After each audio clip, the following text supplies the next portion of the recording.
जगद्गुरु तुकोबाराय सांगतात, भाव भक्तिवादे करावे कीर्तन आशाबद्ध मन करो आहे. आशाबद्ध जीवन. कुठलंही कर्म करत असताना आपण अपेक्षा आशेशिवाय कर्म करत नाही. परंतु त्या आशा अपेक्षेमध्ये आपण किती गुरफटून जावं, किती गुंतून जावं. अपेक्षा खूप धरलेली आहे, ती इतकी काही प्रचंड आहे, कष्ट करण्यासाठीच बुद्धी राहिलेली नाही. शेतकरी सुद्धा एक कण धान्याचा पेरत राहतो. आशा असते प्रचंड प्रमाणात उत्पादन यावं, परंतु प्रचंड प्रमाणात उत्पन्न यावं ही जर आशा धरून मशागत सोडली, त्याची पुढील काळजी घेण्यासाठी कष्टच घेतलं नाही, तर उत्पादन देणारी जमीन सुद्धा नापीक बनून जाऊ शकते. परिणामी या विश्वामध्ये दुःखाचं मूळ काय आहे? आशा, अपेक्षा, तृष्णा. हे महान तत्वचिंतकांनी मान्य केलेलं आहे, हे समाजाला सांगितलेलं आहे. भगवान श्रीकृष्णांचा कर्मयोग सुद्धा आहे, मा फलेषु कदाचन. कर्म करा, परंतु आशा अपेक्षा ठेवू नका. मग आशा अपेक्षा ठेवू नका म्हणजे काय? त्यातच आपण गुरफटून जाता कामा नये, की जेणेकरून आपल्या हातून होणारं जे काही कुशल कर्म आहे, योग हा कर्म कौशलम, आणि योग्य कर्माला कुशलतेची साथ आहे. अशा कुशल कर्मामुळे परमात्मा पोटी येतो. परमात्मा त्या गोष्टीला न्याय देत असतो. ते परमतत्व त्याची विशेष दखल घेत असतो. मग या विश्वामध्ये योग्य कुशल असं कर्म करण्यासाठी भगवान श्रीकृष्ण असोत की ही सर्व संत मंडळी असोत, कुशल कर्माला प्राधान्य देतात.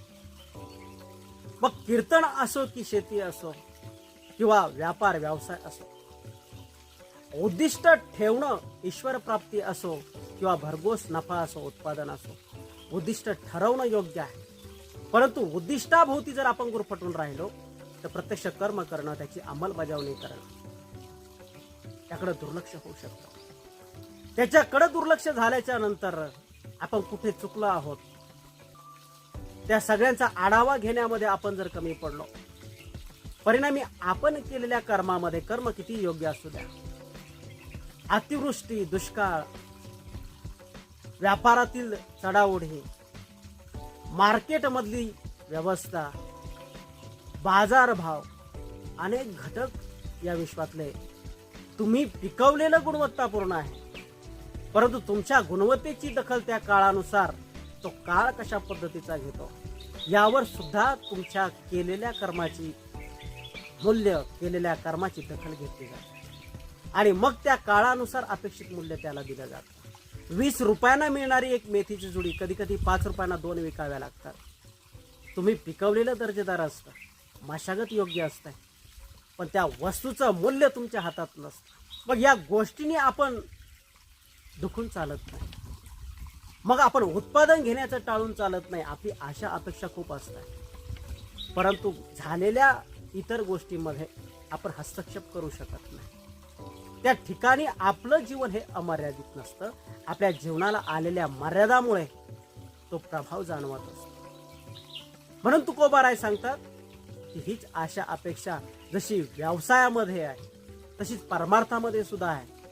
म्हणून ज्या मनामध्ये साधना करत असताना आशा अपेक्षा असतात, अशा मनाला परिणामी हवा तो निकाल, हवा तो रिझल्ट जर मिळाला नाही तर त्याला त्रास झाल्याशिवाय राहत नाही. परिणामी पुढील कार्यासाठी दखल घेत अजून कष्ट करण्याची प्रेरणा मिळण्याऐवजी ते काम थांबवलं जाऊ शकतं. तो मार्ग डळमळीत झाल्यासारखा वाटू शकतो, नकारात्मकता जीवनात येऊ शकते. म्हणून तुकोबाराय सांगतात की आशा अपेक्षा अध्यात्म असो की व्यवसाय असो, नको त्या पद्धतीनं तिच्यात गुरफटून राहणं, नको त्या पद्धतीनं त्या आशा अपेक्षेच्या मायाजाळामध्ये गुरफटून राहणं हे आपल्याला दुःख देणारच असतं. मग यासाठी करायला काय पाहिजे? योग्य कुशल कर्म, योग्य भाव, योग्य भक्तीनुसार कीर्तन करावं, त्या भगवंताचं चिंतन करावं, साधना करावी. आणि अशा प्रसंगी आशाबद्ध मन करू नये. या विश्वातील प्रत्येक घटक हा ईश्वर रूप आहे. अन्न, पाणी, धन, द्रव्य, नारायण, विठ्ठला वाचून बोलू नये. जगद्गुरु तुकोबाराय सांगतात या विश्वामध्ये या पांडुरंगाशिवाय इतर बोलू नये. उच्च ध्येय, उच्च विचारसरणी, उच्च प्रकारचं आकलन आणि त्यासाठी केलेली साधना तपश्चर्या, त्यासाठी घेतलेले कष्ट आहेत, हे संपूर्ण पांडुरंग परमात्मा तो विठ्ठल सर्वोच्च जीवन यांच्या अनुषंगाने येणारे इतर घटक आहेत, यांचं अखंड चिंतन करत आढावा घेतला पाहिजे. वर्णाविते थोरी एका विठ्ठलाची कीर्ती मानवाची वर्णन आहे. तो सर्व शक्तिमान आहे, तत्वांनी युक्त आहे, जी सर्व विश्वातील तत्व आहेत त्याच्या चरणापासून निर्माण होणारी आहेत. म्हणून त्याच्याशिवाय इतरांची कीर्ती काय बोलणार. ज्यांची कीर्ती वाऱ्याच्या झोताप्रमाणे फिरत असते. कधी तोच कीर्तिमान माणूस लयाला जातो, कधी कधी महान व्यक्ती आहेत, काळानुसार त्यांचं अस्तित्व किंवा त्यांच्या कीर्तीला बाधा पोहोचते. असं जीवन असणाऱ्यांचं चिंतन करत बसण्यापेक्षा तो सर्व शक्तिमान परमात्मा आहे त्याचं चिंतन करावं. म्हणून तुकोबाराय सांगता, सप्रेम करावे देवाचे चिंतन, प्रेमासहित प्रेमाविन भजन नाकाविन मोती. तो भाव, ते प्रेम, ती भक्ती यांनी युक्त होऊन त्या परमात्म्याचं कीर्तन करावं. भय द्या सोडून शरीराचं. हे शरीर जाणारच आहे, जाणार आहे याची मान्यता स्वीकारल्याशिवाय त्या देहाचं महत्व कळत नाही, किंवा देहाच्या अनुषंगानं आपण जबाबदाऱ्या घेत राहतो आणि त्या जबाबदारीचं ओझं इतकं आपल्या अंगावर टाकतो की परिणामी व्यापक कार्य करण्यासाठी आपलं मन प्रवृत्त करत असेल तरी शरीराच्या काळजीपोटी आपण व्यापक कार्य करू शकत नाही. शरीराच्या मर्यादा सुचवणारं मन आहे, परंतु शरीराच्या मर्यादांनाच जखडून ठेवणारं जर मन या शरीरानं निर्माण केलं तर व्यापक कार्य होत नाही, परमार्थही साधता येत नाही, व्यापारही साधता येत नाही. मग तुकोबाराय सांगतात की ज्यानं संपूर्ण शरीर असेल किंवा इतर गोष्टींचा त्याग केलेला आहे, भीती सोडलेली आहे, निर्भय असं अंतकरण झालेलं आहे, अशा या शरीरासाठी, अशा या मनासाठी, जीवासाठी तो परमात्मा जोडण्याची स्थिती आहे. तरी मग जोडे विठ्ठला निदान, केली कीर्तन सिद्धी पावे. आणि मग जेव्हा तुम्ही देहभाव विसरून शरीराचा विचार न करता ते शरीर या भगवंतासाठी अर्पण करा, समर्पित करा. हे शरीर या ईश्वराचं आहे,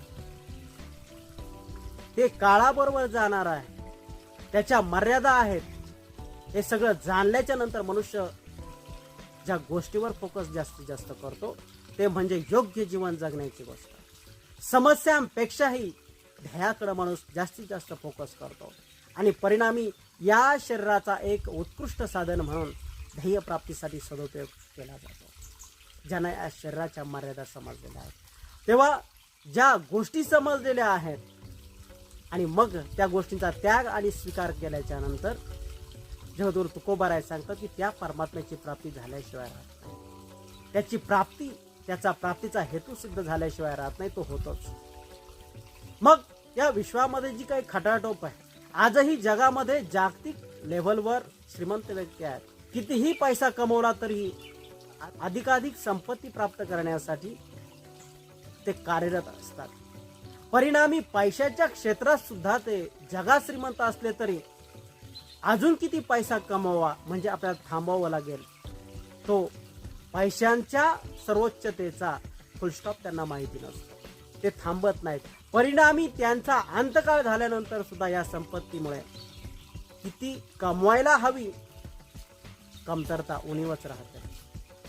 मग विचार करा, जेव्हा जीवनामध्ये भगवंताची प्राप्ती होते, भगवंत जोडला जातो, तेव्हा आशा जी आहे, अपेक्षा जी आहे ती संपते, जीवन सर्वोच्च स्थितीमध्ये जातं.